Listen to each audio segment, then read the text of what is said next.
आप देख रहे हैं स्टूडेंट स्टडी चैनल। आज हमने जो टॉपिक डिस्कस करना है, first year chemistry chapter 5 most important long questions, measurement of charge on electrons bye Millikan oil drop experiment.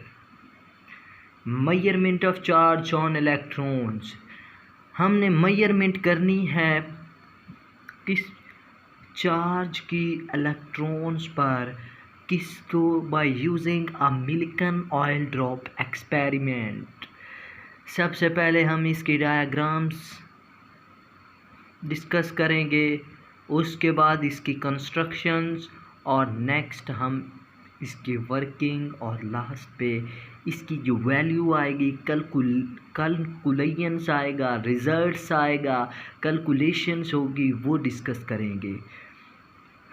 तो लॉन्ग क्वेश्चन के नंबर होते हैं 4 और आपने सबसे पहले कंस्ट्रक्शंस, फिर डायग्राम, इसकी वर्किंग, ये आपने ज़रूर राइट डाउन करना है। अगर आपने इनमें से एक चीज़ भी मिस कर दी तो मुमकिन है कि आपका नंबर भी एक मिस कर दिया जाए। डायग्राम डिस्कस करते हैं।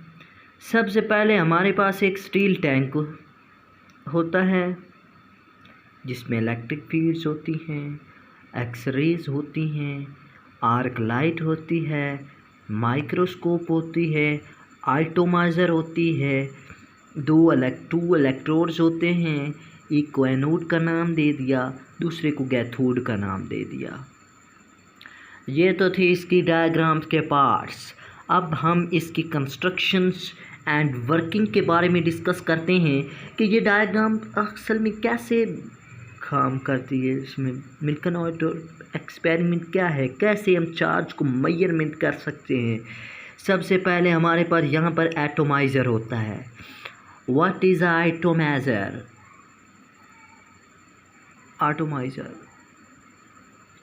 What is atomizer? ये ऑयल को स्प्रे करता है। Atomizer use to spray the oil, जो ऑयल को स्प्रे करता है। लेट्स सपोज हम डिस्कस करते हैं इसकी प्रॉपर वर्किंग और कंस्ट्रक्शंस। यहाँ पर हमारे पास ऑयल होता है। ऑयल हम एटोमाइज़र में इस्तेमाल करते हैं। एटोमाइज़र का क्या काम होता है? ये ऑयल को स्प्रे करता है इन प्लेट्स पर। इन प्लेट्स के दरमियान एक होल होता है। इस होल में से जब 1 या 2 इलेक्ट्रॉन पास होंगे तब हमने ये होल ऑफ कर देना है, ये सुराख बंद कर देना है।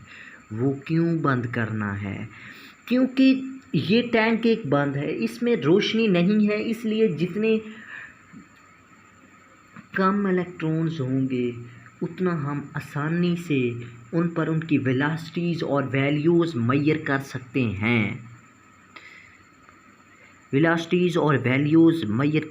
हैं। फॉर एग्ज़ाम्पल के तौर पर हमारे पास टैंक ही ले लो। एक टैंक है, उसमें से 20-15 इलेक्ट्रॉन्स हैं, 20-15 इलेक्ट्रॉन्स हैं। अब हम वो आसानी से ऑब्ज़र्व हम आसानी से उसकी वेलोसिटीज़ और उसकी वैल्यू मेजर नहीं कर सकते। इसलिए जब एक इलेक्ट्रॉन होगा या 2 तो वो हम उसकी वैल्यूज़ और मेजरमेंट आसानी से ऑब्ज़र्व कर सकते हैं। इसीलिए यहाँ पर होल है। जब 1 या 2 इलेक्ट्रॉन पास होंगे तो हमने ये होल क्लोज़ कर देना है। अब आपको पता है कि ये इलेक्ट्रॉन्स किधर जाएगा? ज़ाहिर बात है कि हर तरफ हमारी ज़मीन की कशिश की फ़ोर्स हर तरफ अपनी तरफ खींचती है। फॉर एग्ज़ाम्पल तौर पर हमारे पास कोई मैस है, अगर हम इसे थोड़ी सी हाइट से छोड़ें तो क्या ये ऊपर जाएगा? नेवर, क्योंकि ज़मीन की ग्रेविटेशन इसे अपनी तरफ खींचेगी। इसी तरह ये इलेक्ट्रॉन्स ऊपर नहीं जाएगा कभी भी, क्योंकि इसे ज़मीन की जो ग्रेविटेशनल फोर्स है वो खींचेगी, इसलिए ये नीचे आएगा। और हमने जब ये इलेक्ट्रॉन नीचे आया तो इसे v1 वेलोसिटी का नाम दिया।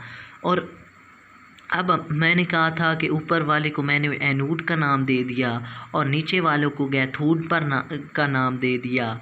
अब इस पर कौन सा चार्ज आएगा? आपको पता है कि ये किसकी तरफ मूव करके आया है? कैथोड की तरफ। इस पर नेगेटिव चार्ज होगा।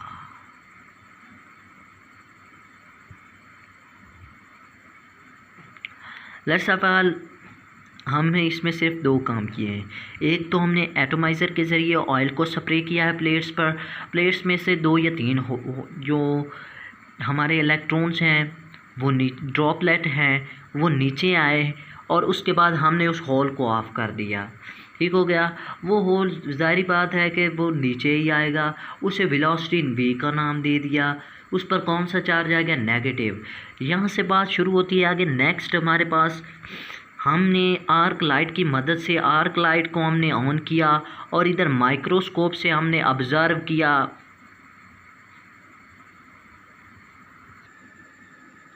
इसके बाद हमने यहाँ पर जो एक्सरेज हैं ये हमने ऑन कर देनी है। जब हम एक्सरेज ऑन करेंगे, इलेक्ट्रिक फील्ड अप्लाई करेंगे, यहाँ पर नेगेटिव चार्ज आ जाएगा। नेगेटिव चार्ज यहाँ पर ऑलरेडी नेगेटिव चार्ज है। अब आप मुझे खुद बताएं, सेम चार्जेस क्या करते हैं आपस में? सेम चार्जर एक दूसरे को रिपेल्स करते हैं और अपोजिट चार्जेस एक दूसरे को अट्रैक्ट करते हैं। नेगेटिव नेगेटिव को रिपेल करेगा और नेगेटिव पॉजिटिव एक दूसरे को अट्रैक्ट करेंगे। जब ये सेम चार्जेस एक दूसरे को रिपेल्स करेंगे तो इलेक्ट्रॉन्स किसकी तरफ जाएगा?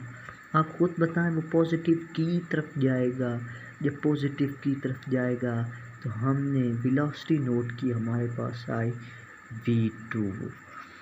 अब यहाँ पर मोस्ट इम्पोर्टेंट कंसेप्ट है कि v2 हमने डिस्कस की, इलेक्ट्रिक फील्ड अप्लाई की। और अब खुद बताएं ये किसके अगेंस्ट जा रहा है? जब ऊपर जाएगा तो ग्रेविटी, हम इसमें वर्क डन कर रहे हैं। नेगेटिव चार्ज को रिपेल कर रहा है। सेम चार्जेस एक दूसरे को अट्रैक्ट कर रहे हैं। ये ग्रेविटेशनल एक्सेलरेशंस के खिलाफ जाएगा, इसलिए यहाँ पर हमने नेगेटिव साइन शो करता है। और हमारे पास फर्स्ट इक्वेशन vi = mg और v2 mg, इन दोनों को डिवाइड किया। हम यहाँ पर ये थी इसकी डायग्राम्स। अगर डायग्राम आपको समझ आ गई ना तो बाकी सारी चीज़ें तो आप खुद भी लिख सकते हैं, क्योंकि सबसे पहले आपने लिखना है एटोमाइज़र। एटोमाइज़र क्या करता है? Use to oil the spray when 1 or 2 electrons are passed the plates hole is closed। Hole को हमने बंद किया। when electrons move in gravitational field तो हमने velocity and we note the velocity v1। now microscope to observe the movement of electrons। Now X rays, हमने X rays on की। The droplet get negative charge, droplet पर negative charge आ गया। And apply electric field apply की towards the anode कह सकते हैं, positive charge कह सकते हैं। टुवर्ड्स द पॉजिटिव चार्ज, वो पॉजिटिव चार्ज की तरफ चला गया। ये थी हमारे पास इसकी आसान सी लॉन्ग क्वेश्चंस है, बहुत ही इम्पोर्टेंट है।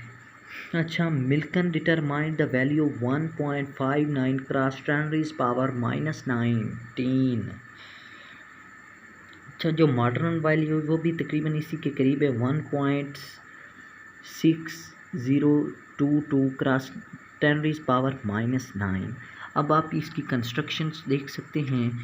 सबसे पहले हमारे पास स्टील टैंक है। Atomizer use to spray the oil. उसके बाद 2 इलेक्ट्रोड्स हैं, एनोड और कैथोड। उसके बाद हमारे पास एक्सरेज है, आर्क लाइट है, microscope to observe the movement of electrons. तो आज का लेक्चर्स यहाँ पर इख्तिताम को पहुँचा। डियर फ्रेंड, आई होप कि आपको ज़रूर समझ आई होगी। अगर आपको समझ नहीं आई तो प्लीज़ ज़रूर कमेंट करें ताकि नेक्स्ट आने वाली वीडियोस में मैं और ज़्यादा मेहनत करूं और आप तक बहुत आसान वर्डिंग्स में केमिस्ट्रीज़ के लॉन्ग क्वेश्चन फर्स्ट ईयर और सेकंड ईयर केमिस्ट्री के सारे लेक्चर्स अपलोड करूं।